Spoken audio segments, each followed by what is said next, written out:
आप सभी मित्र बंधुओं को मेरा सादर प्रणाम। मैं पंडित कैलाश शास्त्री एक बार फिर से आप सबका अपने YouTube चैनल ज्ञान सिंधु में हार्दिक स्वागत करता हूं।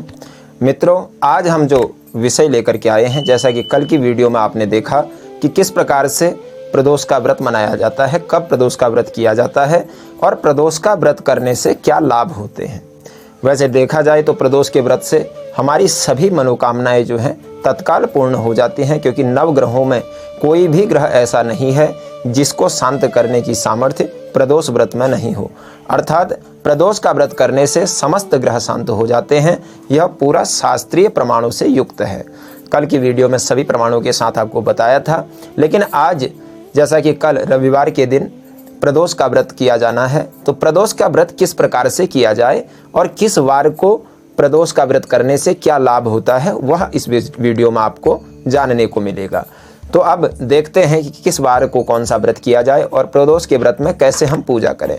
तो वैसे तो पूजा की जो साधारण विधि है वो हमने आपको पहले भी बताई है।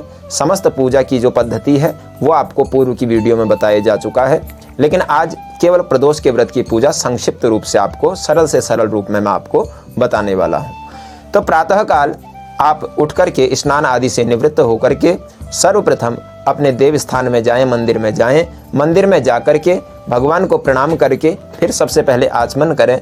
आचमन करने के बाद में स्वयं तिलक इत्यादि लगा करके फिर माता तुलसी जी को प्रणाम करें। तुलसी को प्रणाम करने के बाद में फिर भगवान सूर्य को अर्घ्य दान करें। अर्घ्य देने के बाद में फिर भगवान गणेश जी का पूजन करें। गणेश जी की पूजा करने के बाद में भगवान भोलेनाथ का शिवलिंग यदि आपके घर में उपस्थित हो तो आप भगवान भोलेनाथ को ही जल चढ़ा सकते हैं। ओम नमः शिवाय इस मंत्र से। तो आप मृत्युंजय के मंत्र को, इस मंत्र का भी आप उच्चारण करके भगवान को जल अर्पित कर सकते हैं। और इसके बाद में आपको क्या करना है, पूरे दिन भर व्रत करना है, उपवास करना है, अन्न ग्रहण नहीं करना है और सामान्य रूप से आप जलपान कर सकते हैं। अधिक जल भी नहीं पीना। ये तो प्रत्येक व्रत का नियम है कि अत्यधिक जलपान व्रत में नहीं किया जाता।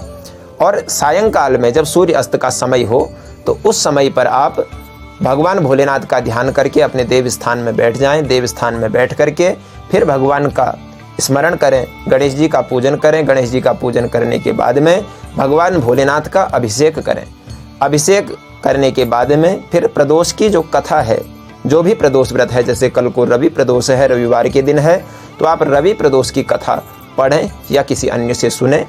या फिर जब भी आप प्रदोष व्रत करते हैं तो जो वार हो उस वार से निमित्त जो भी प्रदोष का व्रत जिस वार को पड़ रहा है उस वार को उस प्रदोष से जो व्रत है, जैसे रवि प्रदोष है तो रवि प्रदोष की कथा, सोम प्रदोष है तो सोम प्रदोष की कथा आप पढ़ सकते हैं।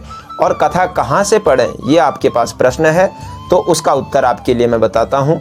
उसका आप बाजार से किताब खरीद सकते हैं, पुस्तक खरीद सकते हैं प्रदोष व्रत कथा की। यदि आपको पुस्तक ना मिले तो आप प्ले स्टोर में जा करके प्रदोष व्रत कथा करके एक ऐप है, उस ऐप को डाउनलोड कीजिए, उसमें से भी आप कथा पढ़ सकते हैं।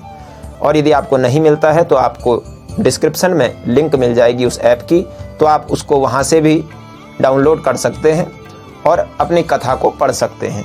अब इसके बाद में किस दिन प्रदोष का व्रत करने से कौन सा लाभ प्राप्त होता है, इसे जान लेते हैं संक्षिप्त रूप से। तो आइए शुरू करते हैं।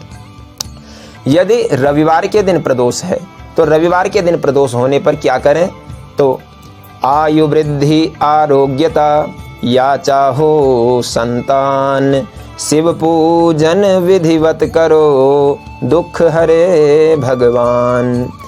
आयु की वृद्धि और संतान की कामना से जो व्रत करे और बुद्धि की प्राप्ति तथा शरीर में आरोग्यता की प्राप्ति होती है रविवार के दिन प्रदोष का व्रत करने से। सोमवार के दिन क्या फल प्राप्त होता है, तो सोमवार के दिन तो व्रत करने से जो भी हमारी मनोकामना है, जो भी कामनाएं हमारे मन में है, समस्त कामनाएं पूर्ण हो जाती है, इसमें कोई संशय नहीं है। मंगलवार को यदि प्रदोष व्रत है, यदि आपको बहुत ज़्यादा कर्ज चढ़ा हुआ है, ऋण आपने लिया हुआ है, तो उसको कैसे दूर किया जाए, तो मंगलवार के दिन प्रदोष व्रत करने से ऋण की मुक्ति होती है। इसका अर्थ ये नहीं है कि आपने ऋण तो ले लिया, कर्ज ले लिया, मंगलवार का प्रदोष व्रत कर देंगे तो आपका ऋण मुक्त अपने आप हो जाएगा, ऐसा नहीं है। कर्म आपको करना है, आपको एक मार्ग मिलेगा, एक मार्गदर्शन मिलेगा। उस मार्गदर्शन के द्वारा आप अच्छे काम करेंगे और धन की प्राप्ति करेंगे, उस धन से आपका ऋण मुक्त होगा, अर्थात आपके रुके हुए जो कार्य हैं वो रुके हुए कार्य बन पड़ेंगे मंगलवार के दिन प्रदोष व्रत करने से। बुधवार के दिन प्रदोष करने से सर्व मनोकामना की पूर्ति तो होती ही है, साथ में वाक सिद्धि प्राप्त होती है, हमारी वाणी शुद्ध होती है और हमारे वाणी की शक्ति प्राप्त होती है। और आप जानते हैं कि वाणी की शक्ति से इस संसार के हम समस्त कार्यों को कर सकते हैं। हमारा जो बोलचाल की जो भाषा होती है वह शुद्ध होती है, वह परिमार्जित होती है बुधवार के प्रदोष व्रत करने से। गुरुवार के दिन प्रदोष व्रत हम करें तो क्या लाभ होता है, तो आइए देखिए। शत्रु विनाशक भक्ति प्रिय व्रत है यह अति श्रेष्ठ, वार मास तिथि सर्व से व्रत है यह अति ज्येष्ठ। कहा गया है कि गुरुवार के दिन प्रदोष का व्रत करने से सभी शत्रुओं का नाश होता है। जिसके मन में हमारे प्रति शत्रुता का भाव है, गलत भाव है, तो उस भाव की निवृत्ति होती है। शत्रुओं के अंदर भी मित्रता का भाव जागृत होता है भगवान भोलेनाथ की कृपा से। शुक्रवार के दिन यदि प्रदोष है तो वह सौभाग्य और समृद्धि की वृद्धि करने वाला है। यदि आपका किसी का विवाह नहीं हो रहा है तो आप शुक्रवार का प्रदोष व्रत कीजिए, 11 व्रत या 21 व्रत कीजिए। आप देखेंगे इस अंतराल में जो रुका हुआ विवाह में जो बाधाएं हैं वह दूर हो जाएंगी, इसमें कोई संदेह नहीं है। शनिवार के दिन यदि आप प्रदोष व्रत करते हैं तो उससे पुत्र की प्राप्ति होती है, पुत्र की संतान की यदि आपके अंदर कामना है तो आप शनि प्रदोष करें। पुत्र कामना हेतु यदि हो विचार शुभ शुद्ध, शनि प्रदोष व्रत पारायण करे सुभक्त विशुद्ध। शनिवार का प्रदोष व्रत करने से आपकी संतान की जो कामना है वह पूर्ण होती है और इसे शास्त्रीय प्रमाण निर्णय सिंधु के अनुसार हम देखें तो आप उसके अनुसार भी देख सकते हैं। यदा त्रयोदशी कृष्णा सोमवारेण संयुता, यदा त्रयोदशी शुक्ला मंदवारेण संयुता, ऋण प्रमोचनार्थं तु भौमवारेण संयुता, सौभाग्य स्त्री समृद्ध्यर्थं शुक्रवारेण संयुता, आयु आरोग्य सिद्ध्यर्थं भानुवारेण संयुता। इस प्रकार से प्रत्येक वार के जो नियम हैं, जो व्रत हैं और जो फल हैं वो आपने इस वीडियो में जाने।